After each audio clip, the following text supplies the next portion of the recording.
सुल्तान Salahuddin Ayyubi season 2 के सबसे खतरनाक दुश्मन नंबर 1 पर आता है बादशाह अमालरिक, यरूशलेम का वो खतरनाक सलीबी बादशाह जो मिस्र को भी निगलना चाहता था।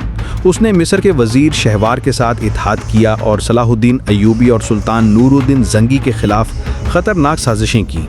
उसके मिस्र पर कब्जा करने के लालच ने पूरे इलाके को जंग की आग में धकेल दिया, लेकिन जब उसे मालूम हुआ कि वो सलाहुद्दीन अय्यूबी और सुल्तान नूरुद्दीन जंगी जैसे मुजाहिदों का कुछ नहीं बिगाड़ सकता, तो अमन के लिए कोशिशें करने लगा। नंबर 2 पर आता है लॉर्ड गाय, जिसे तमाम सलीबी दुनिया अहमक बादशाह के नाम से याद रखती है। वो एक इंतहाई मगरूर और अनापसंद बादशाह था। खुद सलीबी हुक्मरान भी इसे पसंद नहीं करते थे।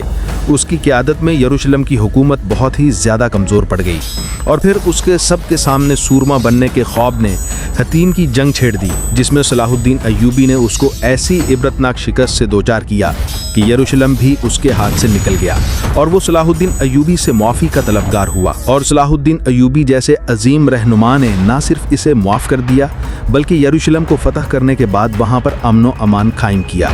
सलाहुद्दीन का तीसरा सबसे बड़ा दुश्मन कौन हो सकता है? कमेंट बॉक्स में ज़रूर बताइएगा।